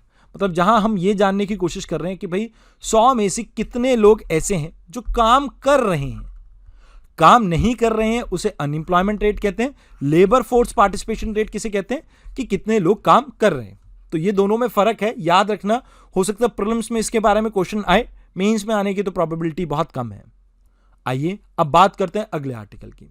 इस आर्टिकल में हम बात करेंगे वॉल्केनो के बारे में, दैट इज अंकारावतु वॉल्केनो। अब ये लोकेटेड है आपका इंडोनेशिया में। अब आप यहां एक चीज याद रखना, देखिए आप जब इन आइलैंड्स के बारे में या इन लोकेशंस के बारे में देखते हैं, आपको मैप वर्क पता होना चाहिए। ये आपका इंडियन ओशन के आसपास लोकेटेड है। यहां पर आपका अरेबियन सी वाला पार्ट थोड़ा ऊपर आ जाता है नॉर्थ की तरफ। ये आपका जैसे जावन और सुमात्रन आइलैंड है, उसके बीच में आपका आइलैंड लोकेटेड है, जहां पर आपको अभी वॉल्केनिक इरप्शन देखने को मिली है। ये आपकी सुंडा स्ट्रेट है। इस सुंडा स्ट्रेट के नॉर्थ में आता है आपका सुमात्रा आइलैंड और साउथ में आ जाता है आपका जावन आइलैंड। इसको याद रखना। इस मैप में वैसे आपको इतना ही जानना था। अब एक सवाल है मेरा आप सभी से। 10 तारीख की वीडियो में भी हमने एक वॉल्केनो के बारे में बात की थी। आपको मुझे उस वॉल्केनो का नाम बताना है और यह बताना है कि वो कौन सी कंट्री में लोकेटेड है। आइए अब बात करते हैं अगले आर्टिकल की। इस आर्टिकल में हम बात करेंगे अमेज़न फॉरेस्ट के बारे में। देखिए कोलंबिया के अमेज़न फॉरेस्ट में कुछ 40 दिनों से कुछ बच्चे गुम हो गए थे। अब यहां पर आपको उन बच्चों के बारे में जानना जरूरी नहीं है। फिलहाल यूपीएससी पर्सपेक्टिव से हमारे लिए जानना जरूरी है अमेज़न फॉरेस्ट के बारे में, जिसे एवरग्रीन फॉरेस्ट भी कहा जाता है, इक्वेटोरियल रीजन फॉरेस्ट भी कहा जाता है, अमेज़न टाइप फॉरेस्ट भी कहा जाता है, सल्वेसा भी कहा जाता है और ट्रॉपिकल रेन फॉरेस्ट भी कहा जाता है। अब आपको मुझे यह बताना है, एक सवाल है मेरा, कि साउथ अमेरिका के अलावा और कौन कौन सी कंट्रीज में आपको अमेज़न फॉरेस्ट देखने को मिल जाता है। अगर बात की जाए, जैसे ये आपकी इक्वेटर है, ये 0 डिग्री है, यहां पर इसको ड्रॉ कर लेते हैं, 0 डिग्री है। इससे 10 डिग्री नॉर्थ से लेके 10 डिग्री साउथ तक, इसके बीच में आपको इक्वेटोरियल टाइप ऑफ क्लाइमेट देखने को मिलता है, यानी एवरग्रीन फॉरेस्ट देखने को मिलता है। इस एरिया की पहली खास बात यह है कि यहां पर आपको लगभग टेम्परेचर कांस्टेंट देखने को मिलता है 25 से लेके 30 डिग्री सेल्सियस के बीच में। अब ऐसा मैं क्यों कह रहा हूं, देखिए इक्वेटर पे आपका सन थ्रू आउट ईयर ओवरहेड रहता है, जिसकी वजह से यहां पर आपको इतने ज्यादा सीजनल वेरिएशन देखने को नहीं मिलते टेम्परेचर में। मतलब सर्दी गर्मी अलग अलग मौसम नहीं है यहां पर एक ही मौसम है गर्मी का, और गर्मी भी ऐसी जहां पर ह्यूमिडिटी बहुत ज्यादा रहेगी। अब ह्यूमिडिटी ज्यादा क्यों रहेगी, क्योंकि सन जो आपका डायरेक्टली ओवरहेड है उसकी वजह से इवेपोरेशन ज्यादा होगी। अब इवेपोरेशन ज्यादा होगी तो हवा में नमी रहेगी। अब इसी वजह से आपको देखने को मिलेगी कि यहां पर ह्यूमिडिटी काफी हाई रहने वाली है। यहां आपका क्लाउडी वेदर रहेगा और हर रोज शाम को 5-6 बजे से बारिश होगी, जिसकी वजह से, क्योंकि बारिश हर रोज हो रही है, आपको rainfall through out the year देखने को मिलेगी। अब rainfall through out the year देखने को मिलेगी तो यहां पर कोई पर्टिकुलर सीजन नहीं होगा जब आपके ट्रीज लीव्स को अपनी झाड़ दें। मतलब यहां पर आपको एवरग्रीन टाइप ऑफ फॉरेस्ट देखने को मिलेंगे जो कि बहुत ज्यादा आपके डेंस रहेंगे। यहां डेंस फॉरेस्ट होने के कारण आपके जो नीचे वाला जो एरिया है, जैसे जो जमीन के आसपास की सतह है, वहां पर घास ज्यादा नहीं देखने को मिलेगी। मतलब कोई अंडरग्रोथ नहीं है, बट यहां आपको एक नई वैरायटी ऑफ ट्रीज देखने को मिलता है, दैट इज एपीफाइट। अब एपीफाइट क्या होता है? देखिए, मान लीजिए आपने कभी पेड़ देखा होगा, कोई उस पेड़ के ऊपर कोई बेल लताएं ऐसे ऊपर चढ़ जाएं, तो इसे कहा जाता है एपीफाइट। जैसे मनी प्लांट हो गया। अब ये जो एपीफाइट रहते हैं, ये बेसिकली ऊपर की तरफ ग्रो इसलिए करते हैं क्योंकि यहां पर सनलाइट के लिए सभी लोग फाइट कर रहे होते हैं, जिसकी वजह से ट्रीज की हाइट काफी लंबी भी रहती है, और अपने आप को सनलाइट देने के लिए, यानी अपने फोटोसिंथेसिस के प्रोसेस को कंटिन्यू रखने के लिए, ये एपीफाइट भी ऊपर की तरफ ग्रो करते हैं। तो ये चीज आपको याद रखनी है। साउथ अमेरिका में यहां पर आपको एक इंपॉर्टेंट ट्राइब देखने को मिलते हैं, that is Amazon Indians. Red Indians आपको पता है ना कहां पर थे? रेड इंडियंस आपके नॉर्थ अमेरिका की तरफ थे, और अमेजॉन इंडियंस आपके साउथ अमेरिका की तरफ है। यहां पर जनरली जो आपको वुड देखने को मिलती है, हार्डवुड रहती है। इसके साथ साथ आपको यह भी याद रखना है कि इसके 1 किलोमीटर स्क्वायर में आपको बहुत ज्यादा बायोडाइवर्सिटी देखने को मिल जाएगी, जितनी तो आपको पूरे डेजर्ट बायोम में नहीं देखने को मिलेगी। अब इसके पीछे रीजन क्या है? देखिए, टेम्परेचर आपका लगभग एक जैसा है, तो स्पीशीज को टाइम मिलता है इवॉल्व करने के लिए, और यही कारण है कि यहां पर बायोडाइवर्सिटी बहुत ज़्यादा देखने को मिलती है। जितने भी आपको न्यू स्पीशीज देखने को मिलते हैं, वो ज़्यादातर आपको एवरग्रीन फॉरेस्ट टाइप एरिया में देखने को मिलती है, जहां पर रेनफॉल ज़्यादा होगा। रेनफॉल ज़्यादा हो और टेम्परेचर आपका ज़्यादा वेरिएशन ना शो करता हो, क्योंकि जितना ज़्यादा टेम्परेचर में वेरिएशन होगा, स्पीशीज़ को अडाप्ट करना पड़ेगा। अब जो स्पीशीज़ अडाप्ट नहीं कर पाएंगी वो मर जाएंगी। तो इसकी वजह से यहाँ आपको याद रखना है कि भाई अमेजॉन फॉरेस्ट एक परफेक्ट लोकेशन है स्पीशीज़ के इवॉल्व होने के लिए। अब यहां दूसरी इंपॉर्टेंट बात आती है, यहां आपको चीता, लॉयन, टाइगर ऐसी स्पीशीज देखने को नहीं मिलेंगी। ज्यादातर आपको रेप्टाइल्स देखने को मिलेंगी। रेप्टाइल्स क्यों देखने को मिलेंगे? बिकॉज भागते हुए मान लो चीता किसी पेड़ से टकरा गया तो उसकी तो मौत हो जाएगी। यहां डेंसिटी जो पेड़ की है वो बहुत ज्यादा है 1 स्क्वायर किलोमीटर में, तो ऐसे एरिया में आपको कभी भी बड़ी जाइंट स्पीशीज देखने को नहीं मिलेंगी। ना एलिफेंट होंगे ज्यादा, ना आपके ज्यादा टाइगर होंगे। आपको मॉन्कीज देखने को मिल सकते हैं, स्नेक्स देखने को मिल सकते हैं। इसके अलावा इन एरिया की जो सॉइल है वो काफ़ी पुअर रहेगी। क्यों? देखिए, टेम्परेचर ज़्यादा होने की वजह से यहाँ आपको देखने को मिलता है कि डीकम्पोजिशन काफ़ी तेज़ी से होगी। अब डीकम्पोजिशन तेज़ी से होगी, प्लस यहाँ आपको बारिश की वजह से ये देखने को मिलेगा वाटर सॉल्यूबल जो आपके मिनरल्स हैं वो पानी में से अलग हो जाएंगे। तो इन दोनों के कारण आपको ये देखने को मिलेगा कि इन एरिया की जो सॉइल है वो काफ़ी पुअर रहेगी। अगर एक बार इस एरिया में जंगल को आग लग गई और जंगल साफ हो गया तो सेम क्वालिटी का जंगल फिर से उगा पाना बहुत मुश्किल रहेगा। तो इस आर्टिकल में इतना ही था। आइए अब बात करते हैं अगले आर्टिकल की। ये आर्टिकल बात कर रहा है नॉर्थ स्ट्रीम के बारे में, जो कि आपकी रशिया से जर्मनी तक आपस में कनेक्शन एस्टैब्लिश करती है। अब ये आपकी बाल्टिक सी से होकर निकलती है, तो आपको पता होना चाहिए बाल्टिक नेशन कौन कौन से। यहाँ पर आपको नॉर्वे याद रखना है, नॉर्वे के बाद यहाँ पर स्वीडन। ऑल्दो नॉर्वे थोड़ा सा बाहर की तरफ चला गया तो इसे आप छोड़ भी सकते हैं। यहाँ पर स्वीडन आ गया।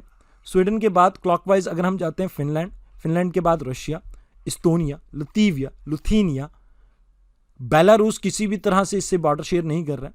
देन पोलैंड, ये छोटा सा पार्ट आपका रशिया का है, एंड देन जर्मनी, और ऊपर आ गया आपका डेनमार्क। अब देखिए, जब इस बार आपको क्वेश्चन पूछा गया था यूपीएससी में तो लतीविया और लुथीनिया आपके ऑप्शन में थे। तो ये क्यों ऑप्शन में थे? क्योंकि बाल्टिक सी उस समय भी न्यूज़ में था। अभी हुआ यह है कि पोलैंड के अंदर मतलब कुछ एक ऐसी रिपोर्ट पब्लिश हुई है कि भाई जो आपकी नॉर्थ स्ट्रीम है इसको डिस्टर्ब करने में पोलैंड का हाथ रहा है। तो इस नॉर्थ स्ट्रीम के बारे में और बाल्टिक सी के बारे में इतना ही जानना था। एक बार पोलैंड के बारे में भी जान लेते हैं। पोलैंड के अगर नॉर्थ में बात करें तो बाल्टिक सी आ गया आपका, फिर नॉर्थ में ही आपका रशिया आता है, फिर क्लॉकवाइज अगर मूव करें तो लुथीनिया, बेलारूस, यूक्रेन, स्लोवाकिया, चेक रिपब्लिक एंड जर्मनी। जर्मनी इसके वेस्ट में है, ईस्ट में आपका बेलारूस, यूक्रेन, साउथ में स्लोवेकिया एंड चेक रिपब्लिक, एंड नॉर्थ में बात करें तो रशिया और लुथीनिया। लतीविया से किसी भी तरह से बॉर्डर शेयर नहीं कर रहा है। अब देखिए, इन चीज़ों को आपको याद क्यों रखना है? इस बार ही आपको पूछा गया था यूक्रेन के आसपास के देश के बारे में, तो आपको ये याद रखना होगा कि कौन से देश के आसपास कौन से देश बॉर्डर शेयर करते हैं। और जनरली ये क्वेश्चन करंट अफेयर से आते हैं, तो आई होप आपको पता हो। तो इस आर्टिकल में इतना ही था। देखिए, आप सभी को पता है कि ये एक तरह का ट्रॉपिकल साइक्लोन है, और ट्रॉपिकल साइक्लोन को फॉर्मेशन के लिए 5 मेजर कंडीशंस चाहिए होती हैं। पहला, लार्जर सी सरफेस टेम्परेचर आपका 27 डिग्री सेल्सियस होना चाहिए या इससे ज़्यादा। दूसरी चीज़ कि यहाँ पर एक प्री एग्जिस्टिंग लो प्रेशर होना चाहिए। जैसा कि आप सभी को पता होगा, ट्रॉपिकल साइक्लोन ज़्यादातर समुद्र या समुद्र के किनारे ही बनते हैं। देखिए, यहाँ पर क्या होता है कि आपका वाटर जो है इसके ऊपर जो टेम्परेचर है, सी सरफेस टेम्परेचर, जैसे ही 27 डिग्री सेल्सियस के आसपास पहुँचता है तो मॉइस्चर यहाँ से राइज करने लगते हैं बहुत तेज़ी से।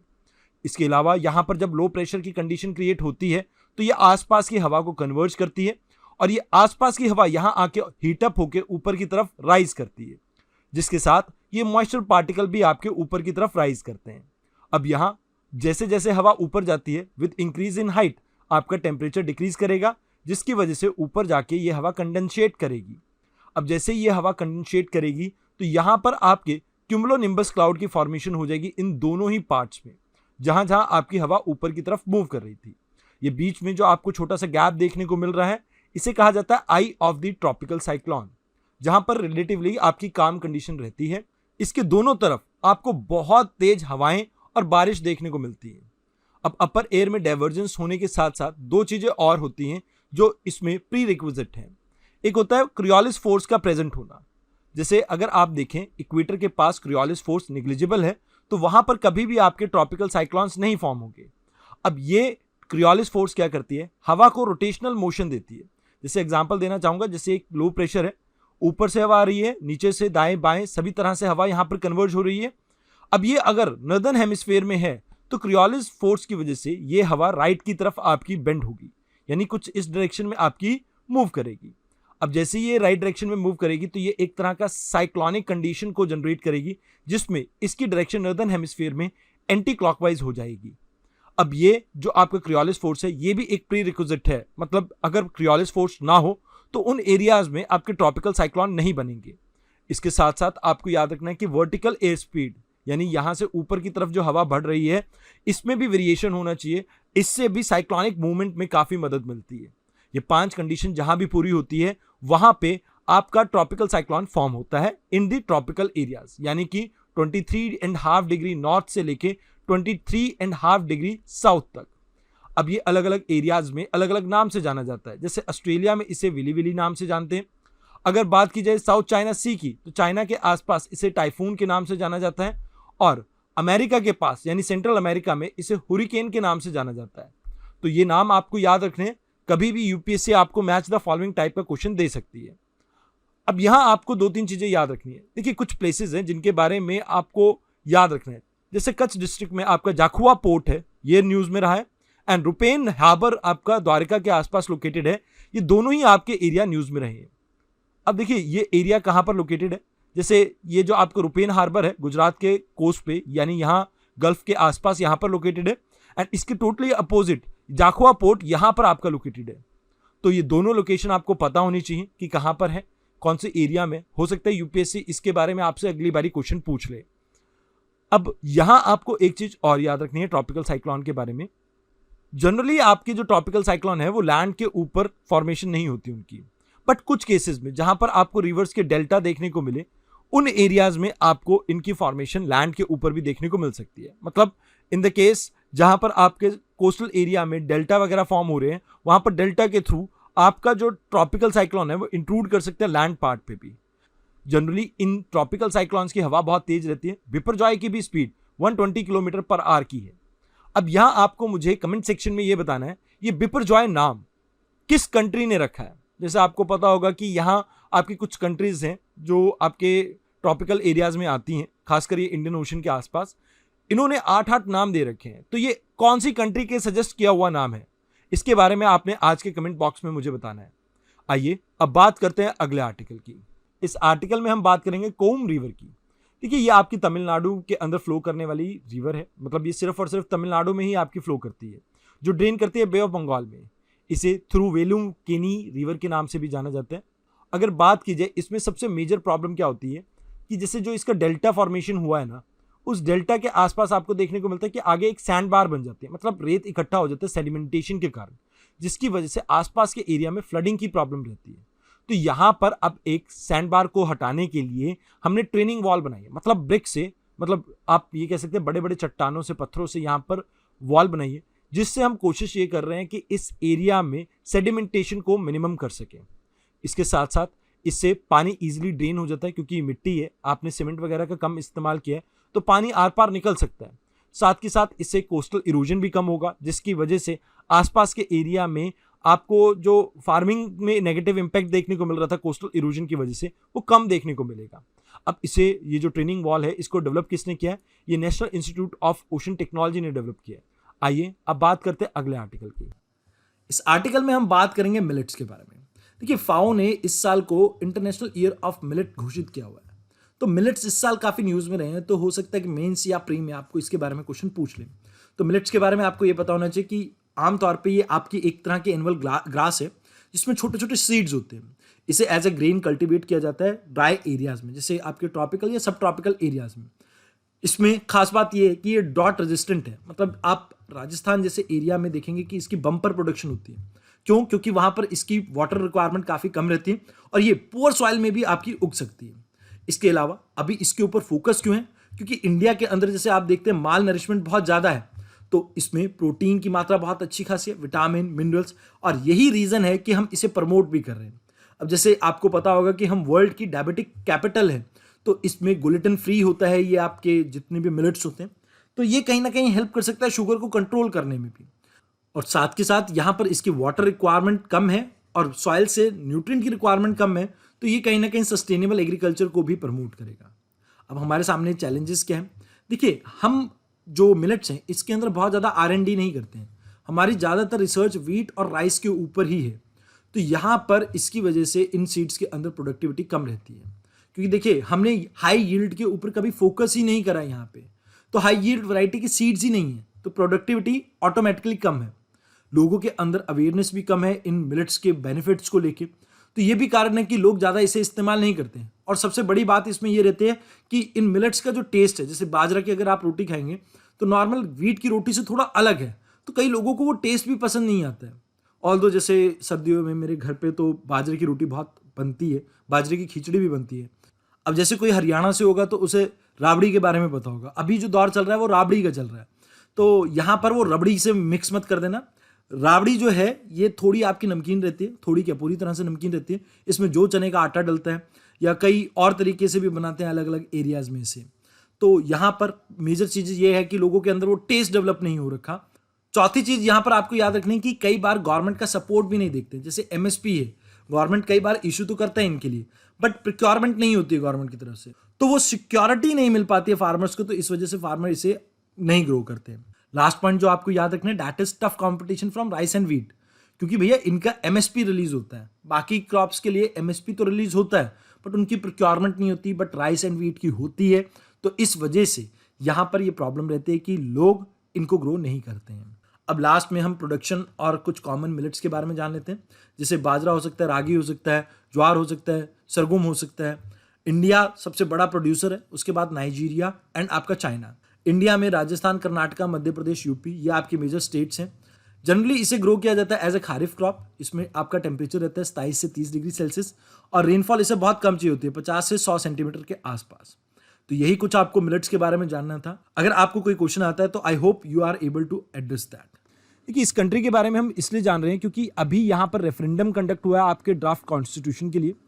साथ के साथ यहाँ पर पॉलिटिकल पावर भी कुछ चेंज हो सकती है, तो जिसकी वजह से आने वाले समय में ये काफ़ी समय तक न्यूज़ में रहने वाला है। तो यहाँ एक बार इसके आसपास लोकेटेड कंट्रीज के बारे में हम जान लेते हैं। देखिए, सबसे पहले अगर नॉर्थ की बात करें, यहाँ पर नॉर्थ ईस्ट की बात करें तो अल्जीरिया आ जाता है आपका, ईस्ट में आपका नाइजर आ जाता है। साउथ ईस्ट की बात करें तो यहाँ पर बुर्किनो फासो आ जाता है, साउथ में कोट दी आइवरी आ जाता है, साउथ वेस्ट में आपका गुएना है, वेस्ट में आपका सेनेगल एंड मुर्तानिया आ जाता है। तो ये इंपॉर्टेंट कंट्रीज हैं जो इसके आसपास लोकेटेड है। यहाँ दो इंपॉर्टेंट डेजर्ट्स आपको देखने को मिलते हैं, one is your Sahara desert और दूसरा आपका तंजरोफ डेजर्ट। ऑल्दो दूसरे वाला डेजर्ट इतना इंपॉर्टेंट नहीं है, सहारा डेजर्ट वाला एरिया आप याद रखना। इसके साथ साथ इस एरिया में आपको सेहल वाला पार्ट भी देखने को मिलता है। अब यहाँ जो आपको एक चीज़ याद रखनी है, ये आपका लोकेटेड है ट्रॉपिक ऑफ कैंसर पे। और आज का आपका होमवर्क ये है कि आप मुझे कमेंट बॉक्स में ये बताएंगे कि ट्रॉपिक ऑफ कैंसर पे कौन कौन सी कंट्रीज आपकी लोकेटेड है थ्रू आउट द वर्ल्ड। आइए अब बात करते हैं अगले आर्टिकल की। सेकंड आर्टिकल में हम एक बार फिर से अफ्रीका की एक कंट्री युगांडा के बारे में बात करेंगे, जहां पर कुछ एक्सट्रीमिस्ट ने 41 स्टूडेंट्स को मार दिया है। अब ये आपके कोंगो के आसपास वाले इलाके में देखने को मिला है, बट फिर भी हम इसके आसपास लोकेटेड सभी कंट्रीज के बारे में जान लेते हैं। इसके नॉर्थ में आ जाती है आपकी सूडान, या ईस्ट की साइड पे आता है आपका केनिया, साउथ में तंजानिया, रवांडा और वेस्ट की साइड में आ जाता है डेमोक्रेटिक रिपब्लिक ऑफ कॉन्गो। इसी बॉर्डर एरिया में आपको ये डिस्प्यूट देखने को मिला है। अब देखिए यहाँ आपकी 3 इंपॉर्टेंट लेक्स लोकेटेड है। एक जहां से आपकी नाइल रिवर निकलती है, दैट इज लेक विक्टोरिया, जो कि इसके सदर्न पार्ट में आती है। और वेस्ट की साइड में 2 इंपॉर्टेंट आपके अफ्रीका की लेक हैं, दैट इज लेक एल्बर्ट जो कि यहां पे लोकेटेड है, एंड लेक एडवर्ड जो कि थोड़ा सा एल्बर्ट से साउथ में लोकेटेड है। इनके बारे में आपको याद रखना है। रिवर नाइल के बारे में आप एक बार ही अपने आप से पढ़ लेना कहाँ से ओरिजिनेट करती है। दरअसल आपकी 2 नाइल होती हैं, एक है ब्लू नाइल, एक है वाइट नाइल। तो यहाँ से आपकी नाइल ओरिजिनेट होती है, ये आपको पता होना चाहिए। आइए अब बात करते हैं अगले आर्टिकल की। अभी एक रिपोर्ट पब्लिश हुई है, एक स्टडी पब्लिश हुई है। देखिए आप सभी को पता है कि अर्थ अपने एक्सिस पे थोड़ी टिल्टेड है, दैट इज अराउंड 23.5 डिग्री आपकी टिल्टेड है। अभी इस स्टडी में ये बताया जा रहा है कि जो अर्थ का टिल्ट है वो लगभग 80 सेंटीमीटर और बेंड हो रहा है। अब ये टिल्ट इंक्रीज क्यों हो रहा है? Because of human actions. और जो आपके एक्सिस है वो हिलते डुलते रहते हैं, तो इस वजह से भी ये आपको देखने को मिलता है। अब यहाँ एक प्रोफेसर है आपके साउथ कोरिया के, इन्होंने एक रिपोर्ट पब्लिश की है। इन्होंने एक क्लाइमेट मॉडल डेवलप किया था जिसमें इन्होंने अर्थ के जो एक्सिस शिफ्ट हो रहे हैं इसके बारे में बताया था। इन्होंने आइस की मेल्टिंग जो हो रही है या ग्लेशियर्स की जो मेल्टिंग हो रही है इसको ध्यान में रखा। रिजर्वायर्स, डैम्स जो कंस्ट्रक्ट किए गए हैं अलग अलग जगह पे, उनको भी कैलकुलेशन में रखा, बट फिर भी सटीक जवाब नहीं आया। बट जैसे ही इन्होंने अंडरग्राउंड वाटर को इसमें इंक्लूड किया तो जवाब जो था वो बिल्कुल सटीक था। जो अर्थ की जो आपको टिल्ट देखने को मिल रहा है वो आपका लेफ्ट हैंड साइड और राइट हैंड साइड बिल्कुल बराबर हो गया। मतलब यहाँ ये कहा जा रहा है कि जो अंडरग्राउंड वाटर को हम यूटिलाइज कर रहे हैं, ओवर पंप कर रहे हैं, जिसकी वजह से अभी लास्ट 10 सालों में लगभग सी लेवल 6.24 mm इंक्रीज हुआ है। ये बेसिकली अर्थ के टिल्ट को चेंज कर रहा है। अब ये जो टिल्ट है वो ज्यादा देखने को मिल रहा है जहां पर आप मिडिल लैटिट्यूड्स यानी टेम्परेट एरिया में ज्यादा वाटर की पंपिंग कर रहे हैं, इसकी वजह से ये ड्रिफ्ट ज्यादा देखने को मिल रहा है। साथ के साथ जो रीडिस्ट्रीब्यूशन आपको देखने को मिल रही है वाटर की वो ज्यादा है नॉर्थ वेस्टर्न इंडिया यानी कि पंजाब, राजस्थान, हरियाणा इस बेल्ट के आसपास। साथ के साथ वेस्टर्न नॉर्थ अमेरिका, यहाँ पर आपका जो कैलिफोर्निया वाला पार्ट है या उससे थोड़ा सा ऊपर वाला पार्ट है, वहां की मैं बात कर रहा हूँ। इन दोनों ही एरियाज के आसपास आपको वाटर की रीडिस्ट्रीब्यूशन देखने को मिल रही है। अब भारत इसमें मेजर एक कंट्रीब्यूटर है जो आप ये टिल्ट देख रहे हैं। ऐसा मैं क्यों कह रहा हूँ? देखिए ओवरऑल वर्ल्ड में तो ओवर एक्सप्लॉयटेशन वाटर की चल ही रही है, बट जो ग्राउंड वाटर हम एक्सट्रैक्ट करते हैं, मान लीजिए हम 100 यूनिट एक्सट्रैक्ट करते हैं तो उसमें से 95 यूनिट्स हम सिर्फ और सिर्फ इरिगेशन के लिए यूज करते हैं एग्रीकल्चर के अंदर। तो यहाँ इंडिया के अंदर वाटर की ओवर एक्सप्लॉयटेशन बहुत ज़्यादा देखने को मिलती है। तो कहीं ना कहीं ये जो आपका अर्थ का टिल्ट चेंज हो रहा है, जो अर्थ का हल्का सा आप ये कह सकते हो कि बेंड चेंज हो रहा है, इसकी वजह से ना केवल क्लाइमेट के ऊपर असर पड़ेगा बल्कि जो आपके ओशन वाटर की सर्कुलेशन है इसके ऊपर भी असर पड़ेगा, और एयर सर्कुलेशन जो आपको एटमॉस्फेयर में देखने को मिलती है इसका ऊपर भी असर पड़ेगा, जिससे रेनफॉल और प्रेसिपिटेशन जो है आपका काफ़ी एरिया में चेंज होगा और इसके कई नेगेटिव कॉन्सिक्वेंसेस हो सकते हैं।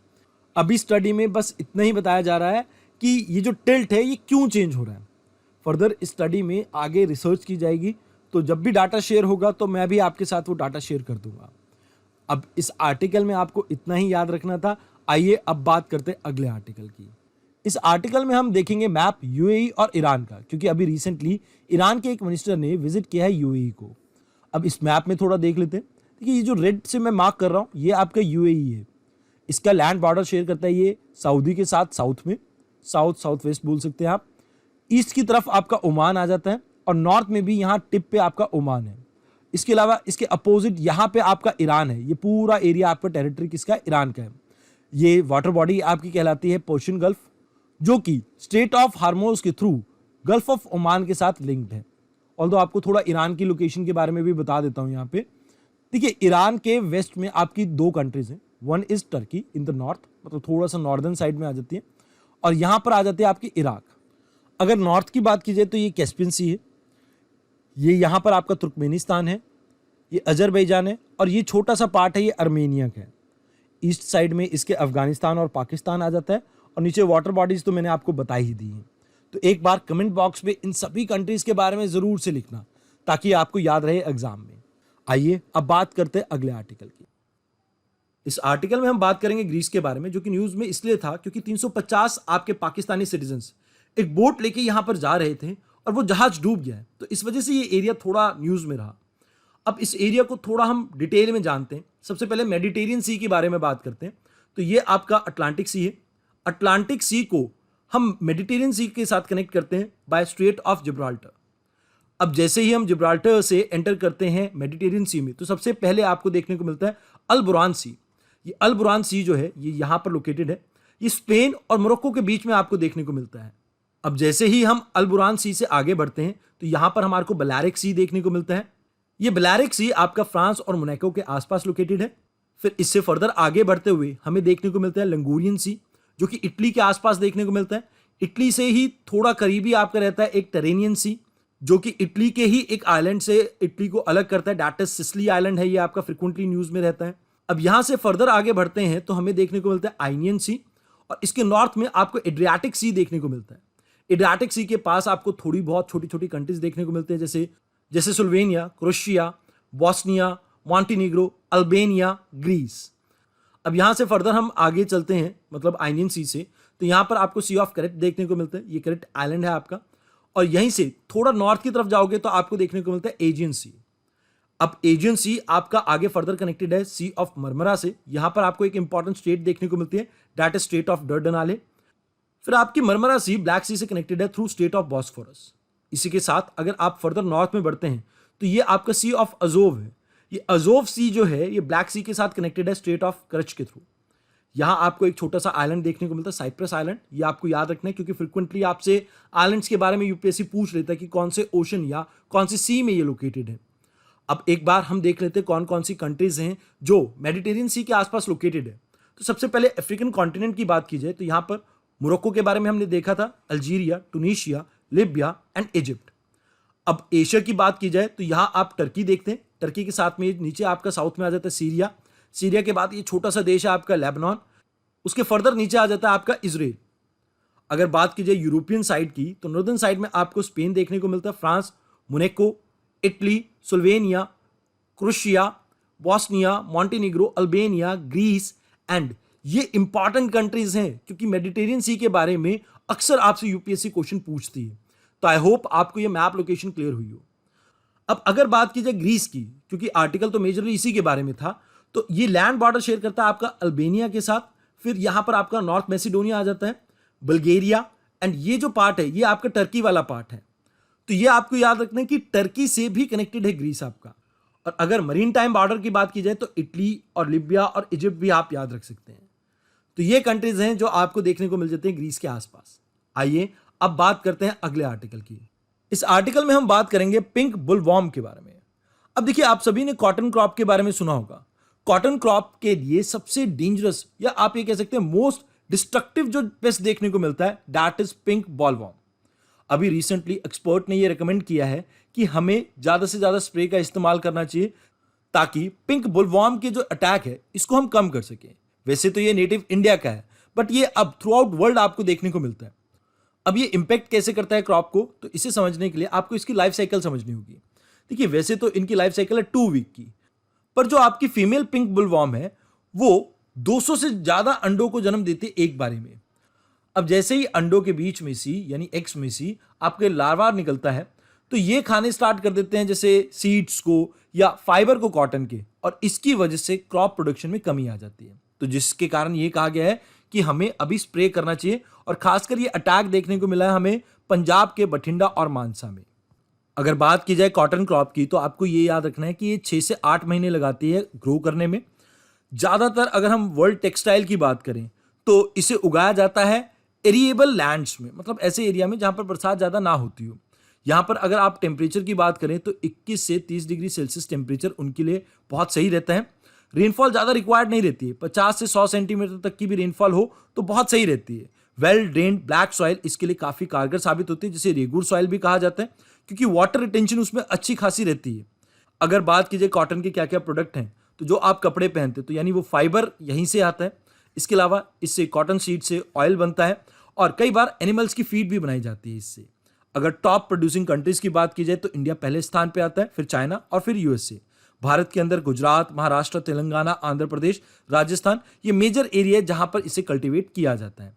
तो इस आर्टिकल में आपको इतना ही जानना था। आइए अब बात करते हैं अगले आर्टिकल की। अभी रिसेंटली असम में हमें फ्लड देखने को मिला, जिसकी वजह से बेकी रिवर आपकी न्यूज में रही है। ये भूटान से ओरिजिनेट करती है, ये ट्रिब्यूटरी है आपकी ब्रह्मपुत्रा की। ये एक छोटी रिवर है, तो इसके बारे में डिटेल में हमें जानने की जरूरत नहीं है। बट अगर भविष्य में ब्रह्मपुत्रा रिवर के बारे में कुछ आर्टिकल आता है तो हम डेफिनेटली ब्रह्मपुत्रा रिवर को बहुत डिटेल में देखेंगे। इसे कई बार कुरुसोई रिवर के नाम से भी जाना जाता है। ये फ्लो करती है आपकी मानस नेशनल पार्क से, और ये जो मानस नेशनल पार्क वाला एरिया है ये बहुत रिच है आपका बायोडाइवर्सिटी के लिए। यहां पर आपको एक इंपॉर्टेंट स्पीशीज देखने को मिलती है, that is one horn rhinos. अब एक सवाल है मेरा आप सभी से, आप ब्रह्मपुत्रा रिवर के बारे में जो कुछ भी जानते हैं आप एक बार कमेंट बॉक्स में जरूर से लिखें। आइए अब डिस्कस करते हैं अगले आर्टिकल को। इसके बारे में एक आर्टिकल पब्लिश हुआ था आपके पीआईबी पे। देखिए, कुछ रिसेंटली साइंटिफिक स्टडीज के अकॉर्डिंगली ये कंडक्ट की गई थी आपके institute of advance study in science and technology. ये एक ऑटोनॉमस इंस्टीट्यूशन है आपके department of science and technology के अंडर। इसने ये अभी एक प्रॉपर्टी डिस्कवर की है इस राइस के अंदर, जिससे ये प्रिवेंट कर सकता है diabetes, cancer and cardiovascular disease को। अब इसके पीछे कारण क्या है, कैसे ये इन बीमारियों को रोक सकता है? तो इसमें दो तरह के आपके फैटी एसिड्स पाए जाते हैं, एक ओमेगा 3 और एक ओमेगा 6। ओमेगा 3 जो है ये गुड फैट्स हैं। ये बॉडी में ज्यादा मात्रा में मिलने से आपकी कार्डियोवास्कुलर डिजीज होने के चांसेस कम हो जाते हैं। अब ये तो आपको पता होगा कि fatty acid generally human body में इजीली प्रोड्यूस नहीं होते हैं, इसके लिए हमें कुछ सोर्सेज ढूंढने पड़ते हैं। अब जैसे ओमेगा 3 के लिए सैल्मन फिश आपके बहुत असेंशियल है, मतलब जो आपके मरीन ऑर्गेनिजम्स हैं उनमें ओमेगा 3 पाया जाता है। अब इस राइस में भी पाया जाता है, तो ये एक अच्छा सोर्स हो सकता है। वैसे ये एक खारीफ क्रॉप है जो ये आपका असम में उगने वाला जोहा राइस है। इसकी कई वैरायटीज हैं, जैसे कोला, केतिकई, बोकुल और कुनकुनी। ये इसके अलग अलग वेरिएंट्स हैं। अब जैसे आपको अरोमेटिक प्रॉपर्टीज देखने को मिलती है बासमती राइस में, ऐसी ही सुगंधी इसमें भी देखने को आपको मिलती है। इसको जीआई टैग मिला हुआ है, ये आपको याद रखना है क्योंकि आने वाले हो सकता है एग्जाम में इसके बारे में आपसे पूछ लें। तो इस आर्टिकल में आपको इतना ही जानना था। आइए अब बात करते हैं अगले आर्टिकल की। देखिए, अभी रिसेंटली बहुत से फ्लैश फ्लड्स के कारण आपको हिमाचल हाईवेज में डिस्ट्रप्शन देखने को मिल रही है। जब भी मॉनसून आता है तो अपने साथ कुछ ना कुछ आपदाएं लेके आता है हिमाचल जैसे स्टेट्स के लिए। आप ये कह लीजिए हिली एरियाज की स्टेट्स के लिए, चाहे आप हिमाचल की बात करें, जम्मू कश्मीर, उत्तराखंड या north eastern part of India की। अब यहाँ होता क्या है, यहाँ कॉमनली एक फिनोमेना जो आपको देखने को मिलता है, दैट इज लैंडस्लाइड। अब लैंडस्लाइड क्या होता है? देखिए, मान लीजिए एक हिली एरिया है। इस हिली एरिया में जो आपका स्लोप है, अब इसके ऊपर ग्रेविटी एक्ट करती है। अब क्योंकि कई बार इनके नीचे, जैसे ये रॉक सिस्टम होते हैं, इनके नीचे प्रॉपर आपके सपोर्ट मैकेनिज्म नहीं होता है, तो यहां पर आपको मास मूवमेंट देखने को मिलती है रॉक्स की, डिब्रिज की डाउन द स्लोप, और इसी को कहा जाता है लैंडस्लाइड। ये एक तरह की मास वेस्टिंग ही है जो डाउनवर्ड मूवमेंट को रिप्रेजेंट करता है सॉइल की या रॉक की, और ज्यादातर ये आपको under the influence of gravity देखने को मिलता है। ऑल्दो यहां पर वाटर एक सपोर्टिंग फैक्टर हो सकता है। अब इन लैंडस्लाइड्स के पीछे एक महत्वपूर्ण रीजन है। रीजन ये है कि जब भी ग्रेविटेशनल फोर्स किसी भी मटेरियल की, यानी जो अर्थ के ऊपर रॉक सिस्टम है, उसकी स्ट्रेंथ से ज्यादा होगा तो वहां पर आपको लैंडस्लाइड देखने को मिल जाता है। अब इसके पीछे कई कारण हो सकते हैं, जैसे जियोलॉजिकल कारण हो सकता है, किसी एरिया में बहुत ज्यादा आपको रॉक स्ट्रक्चर वीक देखने को मिलता हो, या वहां पर बहुत ज्यादा फ्रैक्चर्ड रॉक सिस्टम देखने को मिलता हो, तो वहां पर लैंडस्लाइड्स ज्यादा होंगे। अगर कोई कंसोलिडेटेड या वेल सेटल्ड रॉक सिस्टम होगा तो वहां पर इतने ज्यादा लैंडस्लाइड्स नहीं होंगे। अब जैसे हिमालयाज आपकी यंग फोल्ड माउंटेन्स है, रॉक सिस्टम वहां पर इतना ज्यादा सेटल्ड नहीं है, तो वहां पर आपको लैंडस्लाइड्स काफी फ्रीक्वेंटली देखने को मिल जाते हैं। आप इसे कंपेयर कर सकते हैं वेस्टर्न घाट से, क्योंकि वहां पर आपकी लैंडस्लाइड्स नहीं होती है, क्योंकि वो जो रॉक सिस्टम है काफी ज्यादा सेटल्ड है। Then human activity can be one of the major reason, anthropogenic activities. अब इसमें आप क्या नोट डाउन कर सकते हैं, जैसे मान लीजिए एग्रीकल्चर प्रैक्टिसेस है। अब इसमें क्या करते हैं, हम स्लोप्स को कट करते हैं। अब एग्रीकल्चर प्रैक्टिसेस में जब आप स्लोप को कट करते हैं तो ये स्लोप्स कई बार बहुत ज्यादा डेंजरस हो जाते हैं, तो इसकी वजह से भी आपको लैंडस्लाइड्स देखने को मिल सकते हैं। साथ के साथ जब हम डिफॉरेस्टेशन करते हैं तो इससे दो चीजें होती हैं। देखिए, जो आपके फॉरेस्ट के ट्रीज हैं ये कहीं ना कहीं अपनी रूट्स के साथ इन रॉक सिस्टम को सीमेंट करके रखते हैं, जोड़ के रखते हैं, इकट्ठा करके रखते हैं। बट जैसे ही आपने उन पेड़ों को काट दिया तो काटने के बाद आप देखेंगे कि एक तो वाटर को फ्री हैंड मिल गया, प्लस विंड को फ्री हैंड मिल गया, जिससे इन एरियाज में इरोजन होगी तो वो रॉक सिस्टम और ज्यादा वीक होके लैंडस्लाइड को प्रोत्साहित करता है। तो यहां मेजर रोल आपका ग्रेविटी का रहेगा। सपोर्टिंग रोल में यानी सपोर्ट एक्टर के तौर पे यहां पर आपके एजेंट ऑफ डेन्यूडेशन वर्क करते हैं। एजेंट ऑफ डेन्यूडेशन मतलब जो आपके जैसे रनिंग वाटर हो गया, विंड हो गया, ये सभी जो इरोजन करते हैं वो एजेंट ऑफ डेन्यूडेशन ही कहलाते हैं। अब इसको ठीक करने के लिए हमारे पास कुछ उपाय हैं। मतलब हम क्या कर सकते हैं, जैसे मैंने आपको शिमला का एग्जांपल देता हूं। मैं शिमला में जब आपका 4 लेन प्रोजेक्ट्स यहां पर चल रहे थे, मतलब इस रोड को चौड़ा किया जा रहा था, तो रोड को बहुत ज्यादा काट दिया गया था। तो यहां पर इसके साथ एक सपोर्ट वॉल बिल्ड की गई थी। तो हम इस तरह की चीजें कर सकते हैं। या जो भी आपके प्रोजेक्ट्स हैं उनको केस ऑन केस बेसिस पे आप जज कीजिए। जैसे 4 धाम प्रोजेक्ट है, इट इज क्वाइट क्रुशियल क्योंकि चाइना बॉर्डर के वो काफी करीब जाता है। अब इससे हमारी ट्रुप मूवमेंट को हेल्प मिल सकती है, तो ये इंपॉर्टेंट प्रोजेक्ट है, तो इसे करना चाहिए। ऐसे ही कुछ प्रोजेक्ट्स होंगे जो आपके इतने ज्यादा रेलेवेंट ना हो, तो वहां पर हमें उन प्रोजेक्ट्स को अवॉइड करना चाहिए। सस्टेनेबल एग्रीकल्चर को प्रैक्टिस करना चाहिए और हमें प्रमोट करना चाहिए एफॉरेस्टेशन, जिससे ये लैंडस्लाइड्स की जो प्रॉब्लम है वो कम से कम हो। तो यहां इस आर्टिकल में आपको इतना ही जानना था। आइए अब बात करते हैं अगले आर्टिकल की। अभी रिसेंटली 14 सिविलियंस की मौत हो गई है सूडान के अंदर, क्योंकि यहां पुलिस हेडक्वार्टर के ऊपर अटैक किया गया था, जो आपकी कैपिटल सिटी है सूडान की, वहां पे। इस एरिया का नाम है खार्तूम। आपको UPSC match the following type of question दे सकते हैं यहां पे। आइए एक बार हम सूडान के बारे में बात कर लेते हैं। सूडान के नॉर्थ में आपको इजिप्ट देखने को मिलता है, तो नॉर्थ वेस्ट की तरफ आपको लिबिया देखने को मिलेगा, वेस्ट में आपको चैड, साउथ वेस्ट में आपको सेंट्रल अफ्रीकन रिपब्लिक, साउथ में साउथ सूडान आ जाता है। अगर ईस्ट की बात की जाए तो इथोपिया एंड इरित्रिया। यहां आप ये वाटर बॉडी देख पा रहे हैं, इसे कहा जाता है रेड सी।